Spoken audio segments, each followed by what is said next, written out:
sheep, and the Lord is my shepherd, watching over my soul to keep guarding over me ever, watching wherever I go. And when the winds blow, He is my shelter, and when I'm lost and alone, He rescues me. And when the lion comes, He is my victory, constantly watching over me. He is constantly watching over me. A Journey Through the Bible, Day 260 of 365, Friday, September the 17th, 2021. Today's reading, Ezekiel chapter 41, verses 1 through 26, chapter 42, verses 1 through 20, and chapter 43, verses 1 through 27. Now Ezekiel describes the future temple, chapter 41, other buildings, chapter 42, and the hope that comes from the return of the presence of God, who had left the first temple and the city earlier in the book, chapter 43. Ezekiel chapter 41, verses 1 through 7. Then he brought me to the nave and measured the jambs. On each side 6 cubits was the breadth of the jambs, and the breadth of the entrance was 10 cubits, and the side walls of the entrance were 5 cubits on either side. And he measured the length of the nave, 40 cubits, and its breadth, 20 cubits. Then he went into the inner room and measured the jambs of the entrance, 2 cubits, and the entrance 6 cubits, and the side walls on either side of the entrance 7 cubits. And he measured the length of the room, 20 cubits, and its breadth, 20 cubits, across the nave. And he said to me, "This is the most holy place."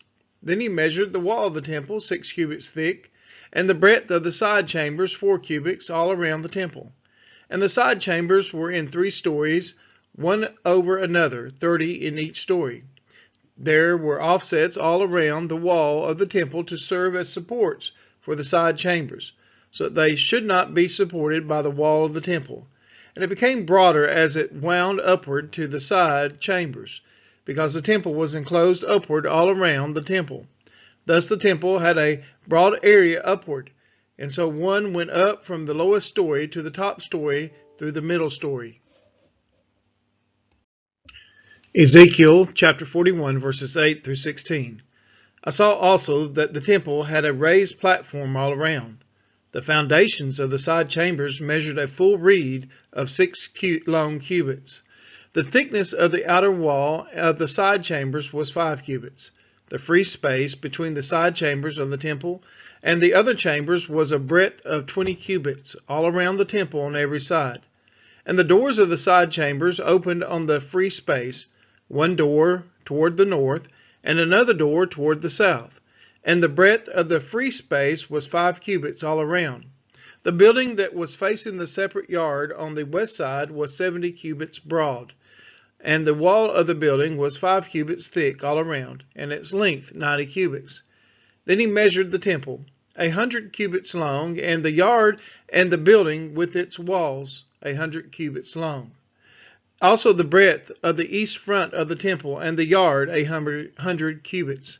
Then he measured the length of the building facing the yard that was at the back and its gallery on either side, 100 cubits. The inside of the nave and the vestibules of the court, the thresholds and the narrow windows and the galleries all around, the 3 of them, opposite the threshold, were paneled with wood all around, from the floor up to the windows. Now the windows were covered. Ezekiel chapter 41, verses 17 through 26. To the space above the door, even to the inner room, and on the outside, and on all the walls all around, inside and outside, was a measured pattern. It was carved of cherubim and palm trees.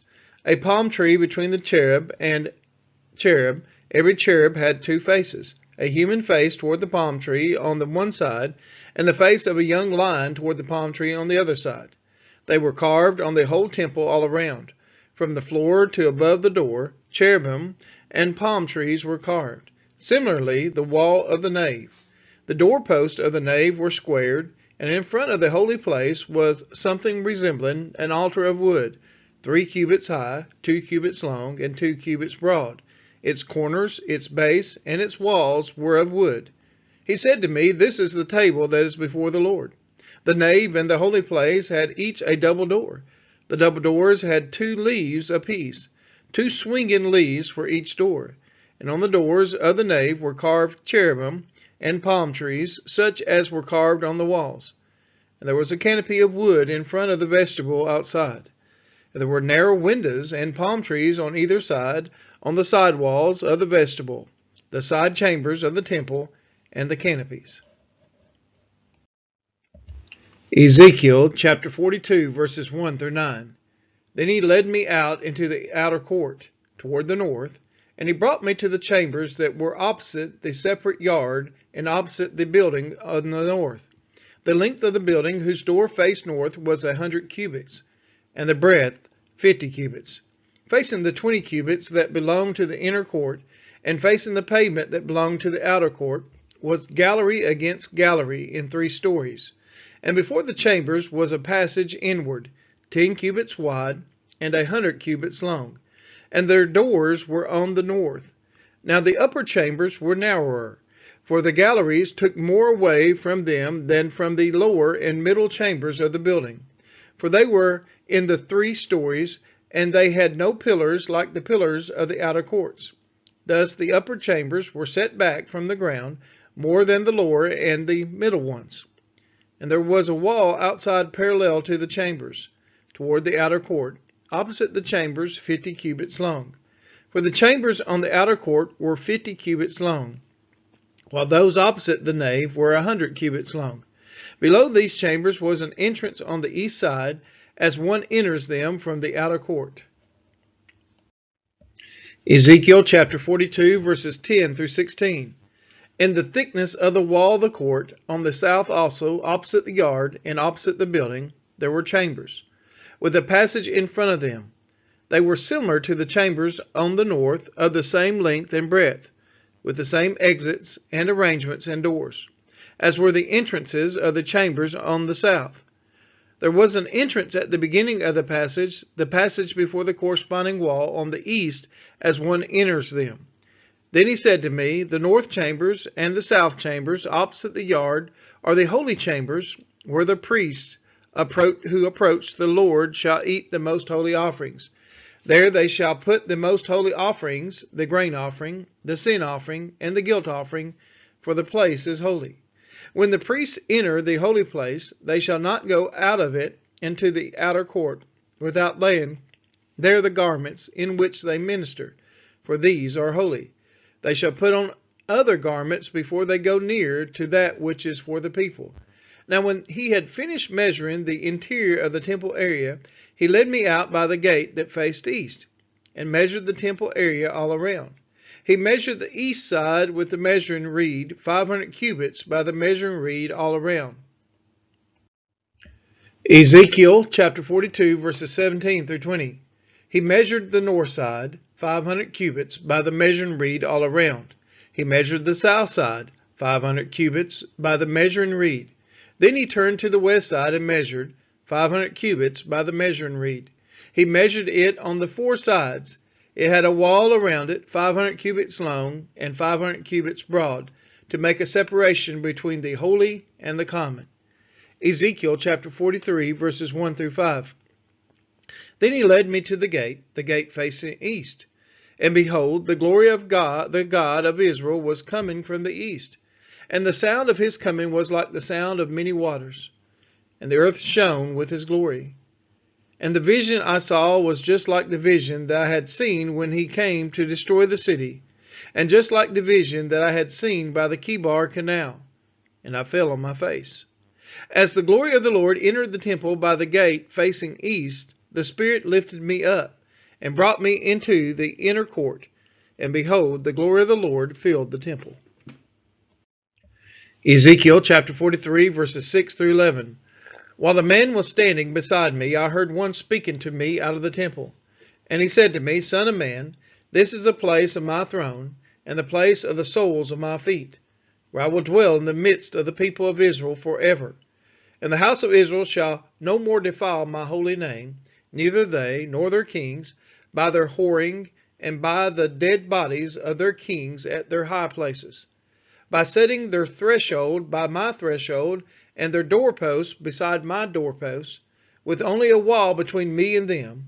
They have defiled my holy name by their abominations that they have committed. So I've consumed them in my anger. Now let them put away their whoring and the dead bodies of their kings far from me, and I will dwell in their midst forever. As for you, son of man, describe to the house of Israel the temple, that they may be ashamed of their iniquities, and they shall measure the plan. And if they are ashamed of all that they have done, make known to them the design of the temple, its arrangement, its exit, and its entrances, that is, its whole design, and make known to them as well as all its statutes, and its whole design, and all its laws, and write it down in their sight, so that they may observe all its laws and all its statutes and carry them out. Ezekiel chapter 43, verses 12 through 19. This is the law of the temple. The whole territory on the top of the mountain all around shall be most holy. Behold, this is the law of the temple. These are the measurements of the altar by cubits, the cubit being a cubit and a handbreadth. Its base shall be 1 cubit high and 1 cubit broad, with a rim of 1 span around its edge. And this shall be the height of the altar, from the base on the ground to the lower edge, 2 cubits, with a breadth of 1 cubit, and from the smaller ledge to the larger ledge, 4 cubits, with a breadth of 1 cubit. And the altar hearth, 4 cubits, and from the altar hearth projecting upward 4 horns. The altar hearth shall be square, 12 cubits long by 12 abroad. The ledge also shall be square, 14 cubits long by 14 broad, with a rim around it half a cubit broad, and its base 1 cubit all around. The steps of the altar shall face east. And he said to me, Son of man, thus says the Lord God, these are the ordinances for the altar, on the day when it is erected, for offering burnt offerings upon it, and for throwing blood against it. You shall give to the Levitical priest of the family of Zadok, who draw near to me to minister to me, declares the Lord God, a bull from the herd for a sin offering. Ezekiel chapter 43, verses 20 through 27. And you shall take some of its blood and put it on the 4 horns of the altar, and on the 4 corners of the ledge, and upon the rim all around. Thus you shall purify the altar and make atonement for it. You shall also take the bull of the sin offering, and it shall be burned in the appointed place belonging to the temple outside the sacred area. And on the 2nd day you shall offer a male goat without blemish for a sin offering. And the altar shall be purified, as it was purified with the bull. When you have finished purifying it, you shall offer a bull from the herd without blemish, and a ram from the flock without blemish. You shall present them before the Lord, and the priest shall sprinkle salt on them, and offer them up as a burnt offering to the Lord. For 7 days you shall provide daily a male goat for a sin offering. Also a bull from the herd and a ram from the flock without blemish shall be provided.